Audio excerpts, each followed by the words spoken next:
মা, ও মা, তোমার শ্বশুর বাড়ি আর বাপের বাড়ি হলে তোমার বাড়ি কোনটা? এইটা যদি তোমার বাড়ি না হয় তুমি এইখানে কেন থাকো? আমার 6 বছরের মেয়ে তিন্নির মুখে এমন প্রশ্ন শুনে সারা দিনে জমে থাকা রাগটা আর সারা জীবন জমিয়ে রাখা অভিমানগুলো হুড়মুড় করে বেরিয়ে আসতে চাইল। সবে স্কুলে দিলাম ওকে, ইদানিং অনেক কিছু জানতে চাই সে, প্রশ্ন করে সবটা নিয়ে। দুটো সিজারের পর কোমরটা ভীষণ ধরে আজকাল, ভারী কাজে হাঁপিয়ে উঠি। কাল ননদকে দেখতে এসেছিল, অনেক কাজ আর রান্নায় সকালে আজ আর উঠতে পারছিলাম না। তখন শাশুড়ি গজগজ করছিল, আমার বাড়িতে এইসব হবে না, এটা তোমার বাপের বাড়ি না যে এত বেলা অবধি বিছানায় কাটাবে, এটা শ্বশুর বাড়ি। মেয়ে সে কথা শুনেছে, তাই এ প্রশ্ন। কালকের বাসি এঁঠো থালা বাসন গামলায় ডুবিয়ে একটা থালা নিয়ে সাবান লাগিয়ে ঘষতে ঘষতে বললাম, গিয়ে ঠাম্মির থেকে জিজ্ঞেস করো। মেয়ে হাওয়ার বেগে ছুটে গেল ওর ঠাম্মির কোলে গিয়ে বসলো। ওদের কথাগুলো আমি রান্নাঘরে দাঁড়িয়ে শুনছিলাম। জানি মেয়ের প্রশ্নগুলোর উত্তর যখন দিতে পারবে না তখন বলবে মা শেখায় আর কি। ঠাম্মি, এটা আমার বাড়ি? তোমার বাড়ি। বাবার বাড়ি? তোমার বাবারও বাড়ি। তোমার দাদুর পিসিমণিরও বাড়ি? তাই আমরা এখানে থাকি। ও মা, আমরা আমাদের বাড়িতেই তো থাকবো, তাই না? তো এইটা মায়ের বাড়ি না হলে মা কেন থাকে? তোমার মা কোথায় থাকবে? তো এখানেই তো থাকবে। মা এখানে থাকলে এটা মার বাড়ি না কেন? দূর বাবা, এত কথা কে শেখায় তোমায়? তোমার মা? মেয়ে জানে না এই কথার উত্তর কিভাবে দিতে হয়। তখন চকলেট দেখিয়ে বলে, যাও দাদুর কাছ থেকে চকলেট নিয়ে আসো। আমি দীর্ঘশ্বাস ফেলে আবার থালা বাসন ঘষতে থাকি। চোখের সামনে যেন ছোটবেলাটা ভাসতে ভাসতে ঝাপসা হয়ে আসে। আমি আর 2 ভাই কত মজা করে উঠানে বসে খেলতাম। মা চিড়ে ভাজা দিত সবাইকে ভাগ করে, আমি বেশি পেতাম, কারণ ঠাম্মির ভাগের অর্ধেকটা আমার অধিকার ছিল। ঠাম্মির সাথে থাকতাম। একটা কালো মেহগানি গাছের আলমারির আয়না আর পড়ার টেবিল আর ঠাম্মির পুরনো আলনায় আমার আর ঠাম্মির কাপড়গুলো পাশাপাশি জড়িয়ে থাকতো। জানলায় উড়তে থাকা সবুজ সাদা পর্দাটা যেন আমার সত্যিকারের জীবন মনে হতো। আমার রুম, আমার ঘর, আমার খাট, আমার আলনা, শব্দগুলো উচ্চারণ কত সহজ ছিল তখন। যখন থেকে বিয়ে ঠিক হয়েছিল তখন থেকে সবাই বুঝিয়ে গেল এখন এইটা না, ওটা আমার বাড়ি।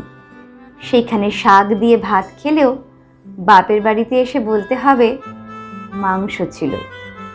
আমি অবাক হতাম না, ছোটবেলা থেকে দেখেছি। মাকে কখনো মামার বাড়ি গিয়ে খারাপ বলতে তো দেখিনি। এই বাড়িটা আমার বাড়ি থেকে মুহূর্তে বাপের বাড়ি হয়ে পর আলাদা হয়ে গেল। যে বাড়িতে আমি যাইনি এখনো, সে বাড়িটা আমার অস্বাভাবিক কিছু নয়। আমাদের ছোটবেলা থেকে শ্বশুর বাড়ির গল্প শুনিয়ে এসেছে সবাই, তাই আমরা মনে মনে প্রস্তুতি থাকি। আমার যত শব্দ ছিল তা আমাদের হয়ে গেল, আমার কোনো শব্দই রইল না। আমার বাড়ি বলতে কিচ্ছু রইল না।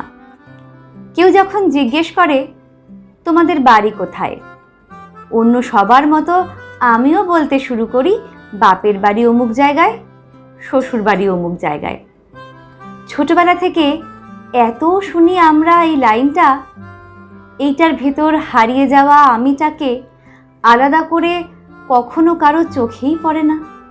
আদরের মেয়েটাকে বড় যত্ন করে যখন নিজের বাড়ি বলে যে বাড়িতে পাঠানো হয়, কেউ খবরও রাখে না কত বছর যে লেগে যায় সে বাড়িকে শ্বশুর বাড়ি থেকে নিজের বাড়ি বানাতে।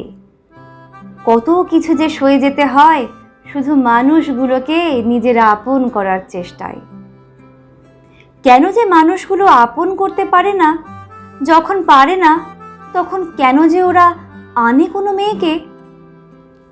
যখন এইটা কখনো তাদের বাড়ি বলতেই পারবে না, তখন কেন অন্য বাড়ি থেকে আনে একটা মেয়েকে?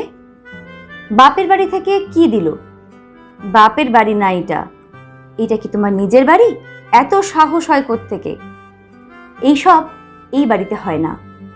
বাচ্চাদের শান্ত করার জন্য দাদু ঠাম্মি খেলার ছলে বলে, বের করে দেব মাকে, এইটা আমার সোনার বাড়ি, তোমার মায়ের না। কথাগুলো প্রতিদিনের নিত্য জীবনে এতবার শুনি, একসময় আর আলাদা লাগে না ওদের বলতে, কিন্তু যে শোনে তার বারবারই লাগে। বাপের বাড়ির কোনো ঝামেলায়, অসুখে বিসুখে, আর্থিক সহযোগিতায় যখন তোমার আগে যাওয়া লাগবে, তখন হয়ে যাবে এই ঘর আগে, ওটা তোমার বাড়ি না, ওটা তোমার বাপের বাড়ি। বাপের বাড়িতে মেয়েদের এত খবরদারি ভালো না। বাপের বাড়িতেও তুমি অতিথি, দু একদিন রাখার জন্য কত জোর করে ওরা, কিন্তু তোমার কোনো জোরই নেই আর সেই ঘরে।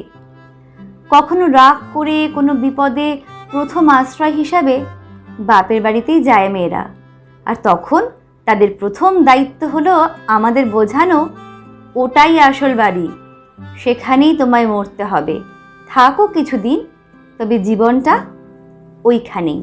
বড় স্বাভাবিক, ভালো কথা, কিন্তু তুমি নেই কোনো কোনায় সে বাড়ির অস্বস্তিতে। আর বড় স্বাভাবিক, অদ্ভুত ব্যাপার। শ্বশুর বাড়িতে থেকে বাপের বাড়ির কাউকে নিমন্ত্রণ করলে বলবে, তুই কেন বলছিস? ওরা তো বললো না, তুই তো আমাদের মেয়ে।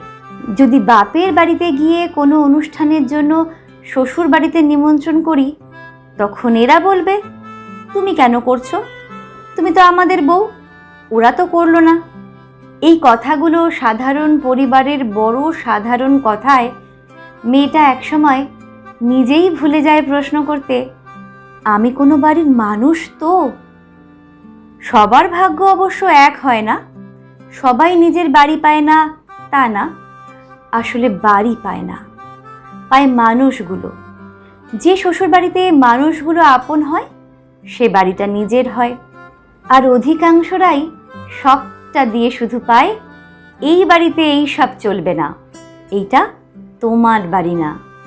আমি তুমি সবাই যেন একসময় প্রশ্ন করতে করতে ক্লান্ত হয়ে ভুলে যেতে শুরু করি প্রশ্ন করা, আমার বাপের বাড়ি আর শ্বশুর বাড়ি আছে, আমার বাড়ি কোনটা? এটা যদি কখনোই আমার বাড়ি হয়ে না ওঠে, আমি কেন থাকি এইখানে? কেন নিজের জীবনের সব সুখ আহ্লাদ শেষ করি শুধু পরের বাড়ির জন্য?